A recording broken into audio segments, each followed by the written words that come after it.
Hey, it's Joe. We've been going through a lot of different types of hypothetical deals to give you an understanding of how to structure zero-down deals on properties like this and how to engineer particular offers on these properties.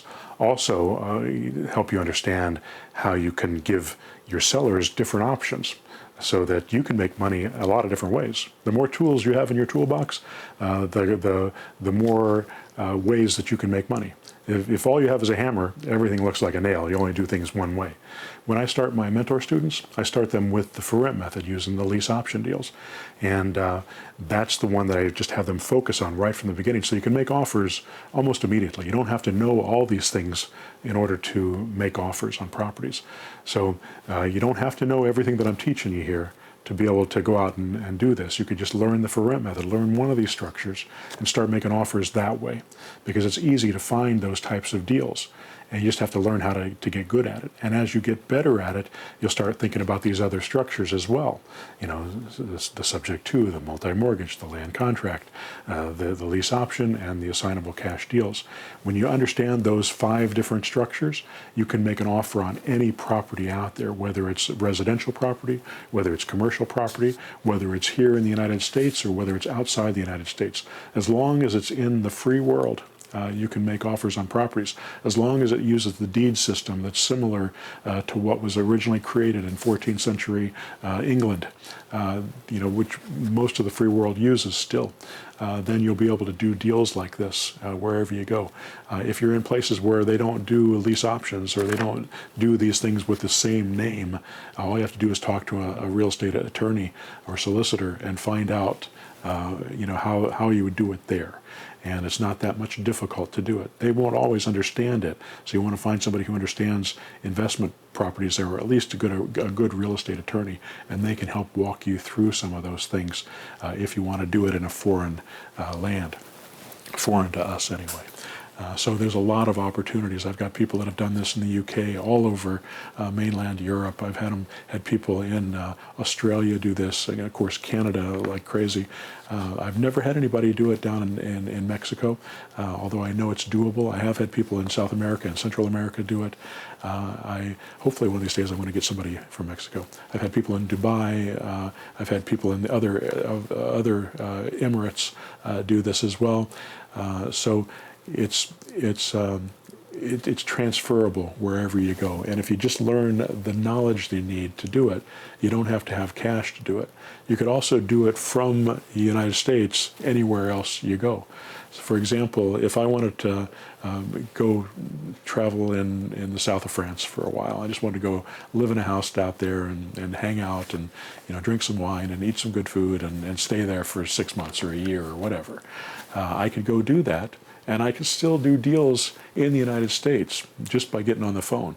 And we've set up the auto marketer so that it's got a phone system in it, so that I could set up a phone number in, let's say, Indiana. I want to work in Indiana. So I've set up a phone number with a 317 area code that I can get online in Provence in France, and I can talk through my computer online, and I can call a local Indiana person from a 317 area code. Even though I'm in France, it looks on the caller ID that I'm calling from a 317 area code. So I can be anywhere. I could be on the moon if I had internet access and be able to use this system. So it's really amazing what you can do with this, the kind of lifestyle that you can have with it. I've got students that do a lot of traveling and are all over the world, and they just go into the internet cafes and they do the work for the day, and then they head out, and they're putting in an hour a day or 15 minutes a day or 3 hours a day, it doesn't matter, and they do some work, and then they go off and they travel and they see the world. And for me, I know that a lot of people are just looking for ways to make a lot of money, but for me, money is less important than my life and than my experiences. I'd much rather buy experiences than I would buy things. I've got too much stuff already, so I don't need more stuff. I want more experience. I want to try new things. I want to live my life. I want to have the fullest life I can possibly have. When my kids were growing up, I wanted to be around when they were here. So I set up my business so that I could be home when they came home. I could watch them grow up. I could be at their soccer games. I could be at their dance recitals. I could be at their music recitals. I could spend time with them, and we could go out and we could have fun, and we'd have time for vacations, and I could take it when their schedule permitted, not when I had to ask my boss for it, because I didn't have a boss. I am unemployable. There's never a need for me to ever go work for anyone, because in a very short period of time, if I lost everything today, I could go out there and use these techniques and make $5 grand, $10 grand pretty quickly. And just by going out there and doing it, and bringing in a couple of 2, 3, 4 weeks, I'd have money in my pocket, maybe within hours, using some of these techniques, because I've got skill. If you learn these skills to be able to get on the phone and put a deal together, you could probably make that happen very quickly. And the fact that I've got lists of buyers, I've got lists of sellers, I've got lists of investors. I know how to access all these people. I know how to access them using the auto market that I designed to do all this stuff. I could get on the line and start making money immediately if I ever found myself in a position of losing everything. God forbid that happens. That happened to me once. It wasn't a pleasant experience. And I think I've protected myself in a way that won't happen again. But you never know. Life takes its turns, and you never know what can happen. So having that confidence to be able to know that I can go out anytime I want, and I can make a few $1,000 here or there, doing this, doing that, just getting on the phone, and not even having to leave my house. Just knowing I can do that gives me a wonderful feeling of freedom and lack of anxiety that makes your life look really good. So let's go into the next particular deal. This one is a more expensive property. This is $1,200,000. That's what they're asking for it. That's what its value is.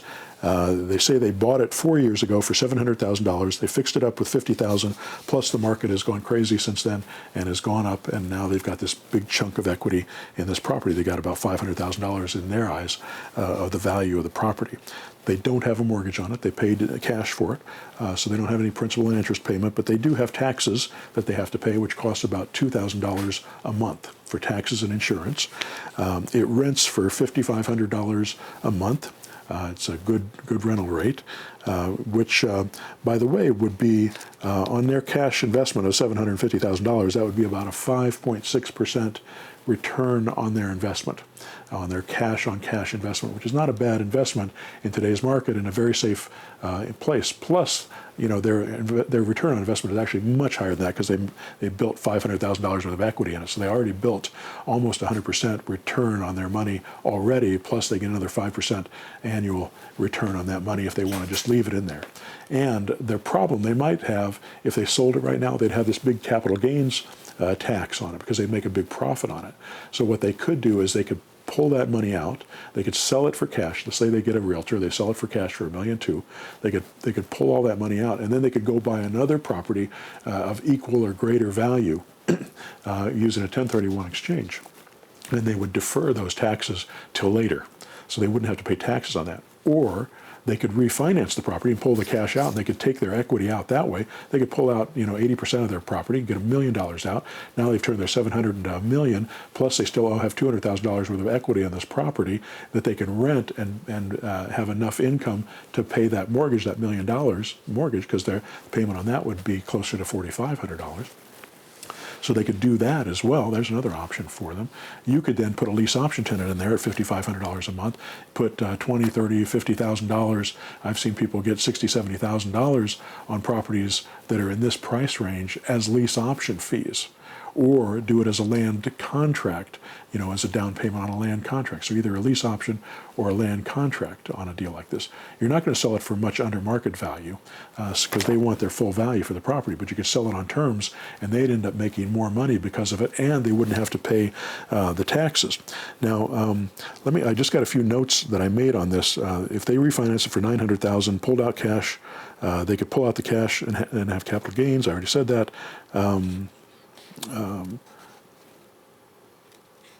If you took this money out of this property and they paid off their money and they put their profit into stocks, or they put their money into stocks, would you be able to make enough to do that? And yes, there are some people that are making more than 5 or 6% on stocks, but the higher the risk, maybe the more you make if you know what you're doing.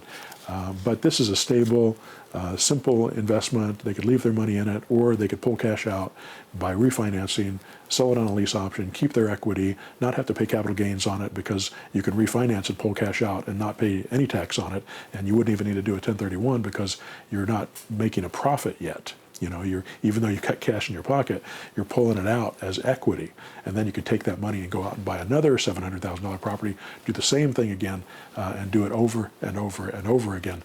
So as the seller situation goes, it could be a wonderful investment for them, and you could turn around and sell it for them, make 50 grand off of every one they do. It would be a wonderful thing for you as well.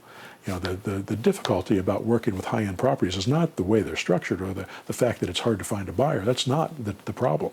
Finding somebody with $50,000 who can move into this property and pay a high monthly rent like this, that's not as big a problem. Yes, there are fewer people that can do it, but they're still out there. There's plenty of people that have high incomes that don't have good enough credit where they can actually go out and buy a property like this. And so if you can sell it to them on a lease option, those people are not difficult to find. The most difficult part of working with high-end properties is the sophistication level of the seller. So you have to be sophisticated. You have to have enough credibility. You have to have confidence. You have to know what you're doing for them to trust you. If all you've done is $50,000 properties, you might feel more intimidated talking to people that are talking about $1.2 million properties. On the other hand, I've had people that have done $50,000 properties, but they're so good at that, by switching over to the $1.2 million was no big deal.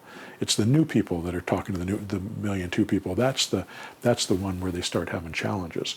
So if you're working in a high-end market like this and you're dealing with these kinds of properties, the potential for profit is enormous, but you have to have skill. So, you know, does it make sense to start with these? Yeah, why not? You know, if they're in their backyard, start with them. But I'd also, if you're doing high-end properties, I'd also work in a low-end area too, and do it remotely. You know, say you're working in Los Angeles, and you find these properties all over the place that are in the $1 million price ranges. But you also maybe go to Bakersfield, or go to Lancaster, or go out of the state altogether and go to Texas or go to Wyoming and work in properties that are less expensive. Work in the $100,000 range as well, because those sellers might be a little bit easier for you to talk to and a little less intimidating than somebody who has a little higher sophistication in the financial market. All right, hope that helps.